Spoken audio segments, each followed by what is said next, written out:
So, what are they not telling you about Biden's new loan forgiveness program? There's $1.6 trillion in student loan debt. Yeah. A lot of people wanted him to get rid of it all. And that probably would have been a good thing. But what Biden has done is much more than $10,000. That is just seems to be the headline that you hear all the time. So let's take a look at what it really is. It's $10,000 for everyone and $20,000 for those that got Pell Grants if you make under $125,000 or $250,000 for couples. That is just for starters. He also extended the pause until next year. He also lowered the payment cap from 10% to 5% of discretionary income. So most borrowers will save $1,000 a year. They are also increasing what is defined as discretionary income up to 225% of federal poverty level. That's around $15 an hour. Won't have to make payments if you make just that. Will cover interest, so you won't owe more money than you took out if you make your payments.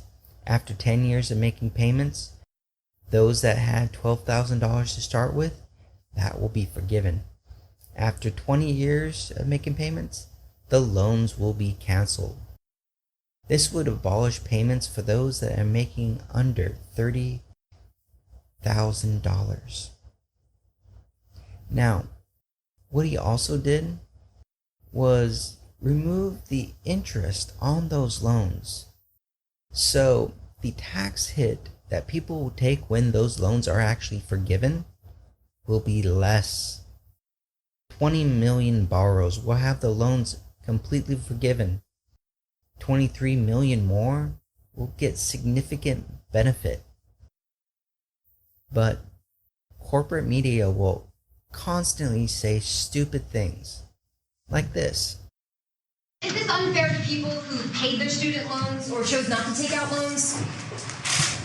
Is it fair to people who, in fact, do not own multi-billion-dollar businesses that see why these guys get them all a tax breaks? Is that fair?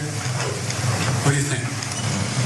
What about people who paid their loans, though, struggle to pay their loans, and now others don't have to? Now, they're asking, is it fair that people that already pay the loans? Is it fair? Let's take a look at this. The massive stupidity that the national media, the conservative, the corporate media is pushing on the American people is we are not allowed to do anything whatsoever because other people had it worse. So that would seem to go to tax cuts. We can't cut the taxes on corporations because there have been corporations that failed and didn't have this tax cut. I'm sorry.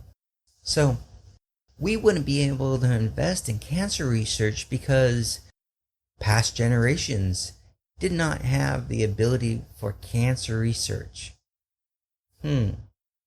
So we're not allowed to do anything good for the United States whatsoever anymore because it might be unfair to those that we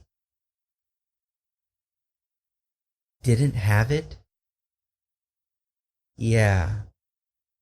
This is what goes for rational and, complex thought in the corporate media. We can't do it because once upon the time, way back way, they didn't have it. So should we get away with women no longer being allowed to vote? Because way back when they weren't allowed to, and so, yeah. Now, they will pressure and they will attack Democrats because that is who they are. So remember, the corporate media's job is to injure Democrats and make Republicans seem like they're rational when they're, trying to overthrow the United States as we speak. So if you like those videos, please help. The YouTube algorithm is horribly biased against, progressives. And the Republicans have massive amounts of money just to buy it off.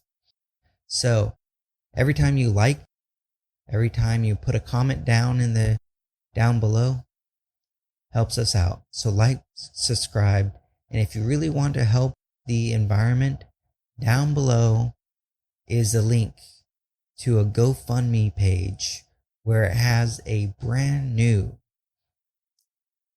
power generation that is 0% carbon emission and one of the cheapest productions of electricity the world has ever had. So go down, help us out.